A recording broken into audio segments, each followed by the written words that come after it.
মৃত ভোটারদের নিয়ে এবার চাপ বাড়ালো কমিশন। তালিকায় মৃত ভোটার নেই, মুচলেখা দিতে হবে ইআরওদের।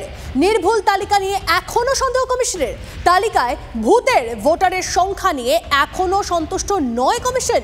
ফের তালিকা খতিয়ে দেখার পরোক্ষ নির্দেশ কমিশনের উঁচুতলার অফিসারদের। দায়বদ্ধতায় চাপ বাড়াচ্ছে কমিশন। অবৈধ ভোটারদের নাম বাদ দিতে কমিশনের কড়া পদক্ষেপ। আরো একবার আপনাদের জানিয়ে রাখি, তালিকায় মৃত ভোটারদের নিয়ে এবার চাপ বাড়ালো কমিশন। তালিকায় মৃত ভোটার নেই, মুচলেখা দিতে হবে ইআরওদের। নির্ভুল তালিকা নিয়ে এখনো সন্দেহ কমিশনের। তালিকায় ভূতের ভোটারের সংখ্যা নিয়ে এখনো সন্তুষ্ট নয় কমিশন।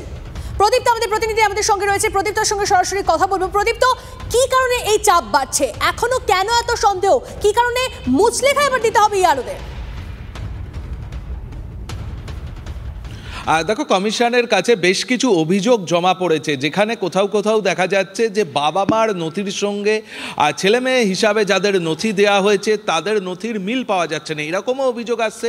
বাবা মার পদবীর সঙ্গে ছেলে মেয়ের পদবী মিলছে না, এটা যেমন আসছে। আবার কোথাও দেখা যাচ্ছে এরকম নথি যেটা 18, 19, 20 বছরের কারোর সঙ্গে মিলছে, অথচ আবার সেটা মিলে যাচ্ছে কোনো বৃদ্ধা বা বৃদ্ধের তথ্যের সঙ্গে। এই ধরনের যে অভিযোগগুলো আসছে সেগুলোর জন্যে ইআরওদের ওপরে এই চাপ সৃষ্টি হয়েছে বলেই মনে করছেন অনেকে।